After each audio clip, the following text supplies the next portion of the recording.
নমস্কাৰ, আসসালামু আলাইকুম। মই ফাৰহান আপোনালোকক মোৰ চেনেলটোলৈ স্বাগতম জনাইছোঁ। যোৱা 16 নৱেম্বৰ তাৰিখে সমগ্ৰ দেশতে ৰাষ্ট্ৰীয় প্ৰেছ দিৱস উদযাপন কৰা হৈছিল।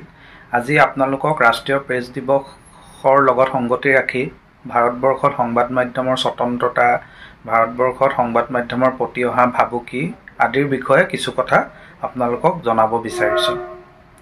প্ৰতি বছৰে আমাৰ দেশত 16 নৱেম্বৰ তাৰিখটোত ৰাষ্ট্ৰীয় প্ৰেছ দিৱস হিচাপে উদযাপন কৰা হয়। তাৰ কাৰণ হ'ল 1966 চনৰ 16 নৱেম্বৰ দিনটোতে প্ৰেছ কাউন্সিল অৱ ইণ্ডিয়া গঠন কৰা হৈছিল। আৰু প্ৰেছ কাউন্সিল অৱ ইণ্ডিয়াৰ মূল উদ্দেশ্য আছিল ভাৰতবৰ্ষত সংবাদ মাধ্যমৰ যি স্বতন্ত্ৰতা আৰু নৈতিকতা সেয়া সুনিশ্চিত কৰিবলৈ এই সংস্থাটোৱে কাম কৰি আহিছে। আৰু প্ৰেছ কাউন্সিল অৱ ইণ্ডিয়াই সময়ে সময়ে তেওঁলোকৰ কিছুমান প্ৰতিবেদন প্ৰস্তুত কৰে, য'ত ভাৰতবৰ্ষত সংবাদ মাধ্যমৰ মানদণ্ড, স্বতন্ত্ৰতা, সংবাদ মাধ্যমৰ প্ৰতি অহা ভাবুকি আদি উল্লেখ থাকে। এতিয়া আপোনালোকক জনাব বিচাৰিছোঁ যে ৱৰ্ল্ড প্ৰেছ ফ্ৰীডম ইণ্ডেক্স নামৰ এটা সংস্থা আছে, যিটোৱে প্ৰতি বছৰে পৃথিৱীৰ 180খন দেশৰ যি সংবাদ মাধ্যম, সেই সংবাদ মাধ্যমৰ স্বাধীনতা, সংবাদ মাধ্যমৰ প্ৰতি অহা ভাবুকি অৰ্থাৎ সংবাদ মাধ্যমৰ মানদণ্ডক লৈ তেওঁলোকে ছাৰ্ভে কৰে, জৰীপ কৰে, আৰু এই জৰীপৰ ভিত্তিত তেওঁলোকে প্ৰতিখন দেশক একোটা স্থান দিয়ে। এতিয়া কথা হ'ল কি, ৱৰ্ল্ড প্ৰেছ ফ্ৰীডম ইণ্ডেক্সৰ যি 2025 বৰ্ষৰ যি ছাৰ্ভে, সেই ছাৰ্ভেত 180খন দেশৰ ভিতৰত ভাৰতৰ স্থান 151 সংখ্যক স্থানত আছে। এইটো ভাৰতবৰ্ষৰ বাবে অতি চিন্তাৰ বিষয়। ভাৰতবৰ্ষৰ দৰে এখন বিশাল গণতান্ত্ৰিক দেশত যদি সংবাদ মাধ্যমৰ অৱস্থা ইমান পিছপৰা, ইমান শোচনীয়, তেন্তে এইটো একো ভাল লক্ষণ নহয়। গতিকে আপোনালোকে নিজে চিন্তা কৰক, 180খন দেশৰ ভিতৰত 151 সংখ্যক স্থানত ভাৰতবৰ্ষ আছে, যিটো মানে আন্তঃৰাষ্ট্ৰীয় যিসকল গৱেষক আছে, আন্তঃৰাষ্ট্ৰীয় পৰ্যায়ৰ পণ্ডিতেও কৈছে যে ভাৰতৰ দৰে এখন দেশৰ বাবে এই যিটো স্থান তেওঁলোকে পাইছে, এই সংখ্যাটো, এইটো একো শুভ লক্ষণ নহয় বা এইটো ভাল নহয়। গতিকে এতিয়া কথা হ'ল কি, ভাৰতবৰ্ষত যি প্ৰেছৰ স্বতন্ত্ৰতা, সংবাদ মাধ্যমৰ স্বতন্ত্ৰতা, স্বাধীনতা, তাত বিভিন্ন কাৰণত মানে সেই স্বাধীনতাত বাধাৰ সৃষ্টি হৈছে। তাৰ ভিতৰত এটা প্ৰধান কাৰণ হ'ল কি, কিছুমান ডাঙৰ ডাঙৰ ব্যৱসায়ী আছে আমাৰ দেশৰ পুঁজিপতি, তেওঁলোকৰ হাতত ভাৰতবৰ্ষৰ কিছুমান নিউজ চেনেল, কিছুমান বাতৰি কাকত আছে।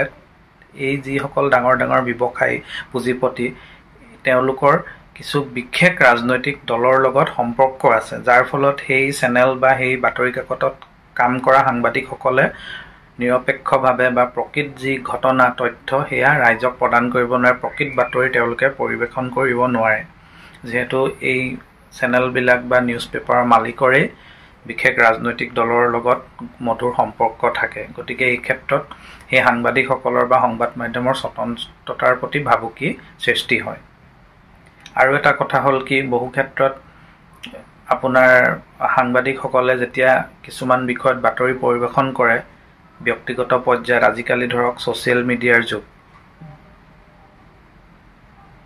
ডিজিটেল যুগ, গতিকে এনেকুৱা ক্ষেত্ৰত কি হয়, ডিজিটেল মিডিয়াত বহুতেই নিজাববীয়াকৈ ইউটিউব চেনেল খুলি বাতৰি পৰিৱেশন কৰে বা যিসমূহ ঘটনা আমাৰ চৌপাশে ঘটি থাকে তাৰ কিছু নিজা বাতৰি তেওঁলোকে পৰিৱেশন কৰে। কিন্তু এতিয়া ছ'চিয়েল মিডিয়াটো চৰকাৰে হস্তক্ষেপ কৰিবলৈ আৰম্ভ কৰিছে।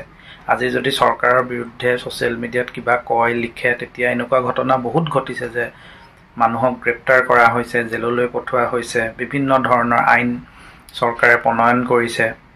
গতিকে যি ডিজিটেল মিডিয়া আছিল আমাৰ স্বতন্ত্ৰ ছ'চিয়েল মিডিয়া, তাতো এতিয়া মানে চৰকাৰৰ হাত পৰিছে, ৰাজনৈতিক দলে তাত বাধাৰ সৃষ্টি কৰিছে। গতিকে এনে এটা ক্ষেত্ৰত প্ৰকৃত ঘটনা ৰাইজক জনোৱাটো, সৎ সাংবাদিক হৈ থকাটো বহুত কঠিন হৈ পৰিছে। যিসকল সৎ সাংবাদিক আছে বহুতেই চাকৰি হেৰুৱাইছে, তেওঁলোকক বাতৰি কাকতৰ পৰা, নিউজ চেনেলৰ পৰা নিলম্বন কৰা হৈছে। তেনেকুৱা বহুত উদাহৰণ আছে, আপোনালোকে সকলোৱে জানে। ৰবীশ কুমাৰ, অভিচাৰ শৰ্মা, এইসকল সাংবাদিকক আপোনালোকে নিশ্চয় জানে, যিসকলে প্ৰতিষ্ঠিত সংবাদ মাধ্যমৰ প্ৰতিষ্ঠানত কাম কৰিছিল, কিন্তু তেওঁলোকে যেতিয়া চৰকাৰৰ বিৰুদ্ধে আলোচনা কৰিলে, বাতৰি পৰিৱেশন কৰিলে, তেওঁলোকক সেই চেনেলৰ পৰা উলিয়াই দিয়া হ'ল আৰু আজি তেওঁলোকে স্বতন্ত্ৰভাৱে ইউটিউবত নিজৰ চেনেল খুলি তেওঁলোকে সংবাদ পৰিৱেশন কৰিছে বা মূল যিবোৰ সত্য কথা জনবিৰোধী যিসমূহ নীতি চৰকাৰে লৈছে সেয়া উদঙাই দেখুৱাইছে। গতিকে মই ভাবোঁ যে বৰ্তমান সময়ত সংবাদ মাধ্যমৰ স্বতন্ত্ৰতা ৰক্ষা কৰা সাংবাদিকসকলৰতো দায়িত্ব আছেই, লগতে জনসাধাৰণৰো দায়িত্ব আছে। কাৰণ এতিয়া ধৰক ব্যক্তিগত পৰ্যায়ত ইউটিউব চেনেল এটা খুলি এজন সাধাৰণ লোকেও নিজৰ মনৰ কথা প্ৰকাশ কৰিব পাৰে বা প্ৰকৃত ঘটনা এটাৰ উল্লেখ কৰিব পাৰে বা চৰকাৰৰ জনবিৰোধী নীতিৰ সমালোচনা কৰিব পাৰে। গতিকে এই ক্ষেত্ৰত সকলো সজাগ আৰু সচেতন হ'ব লাগিব। বৰ্তমান যি ফেক নিউজ ভুৱা বাতৰিৰ যি যুগ, এই যুগত আমি সত্য ঘটনাটো উদ্ঘাটন কৰিবলৈ নিজেও চেষ্টা কৰিব লাগিব, কষ্ট কৰিব লাগিব। বৰ্তমান আমি এক কঠিন সময়ত উপনীত হৈছোঁ।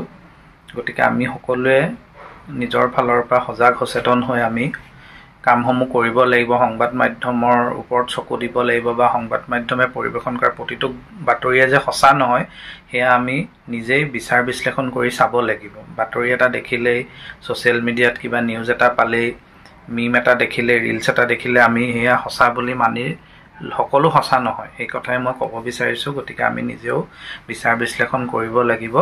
এইখিনি কথাই ক'লোঁ। পুনৰ নতুন ভিডিঅ' এটাৰ সৈতে লগ পাম। আজিলৈ বিদায় লৈছোঁ। ধন্যবাদ।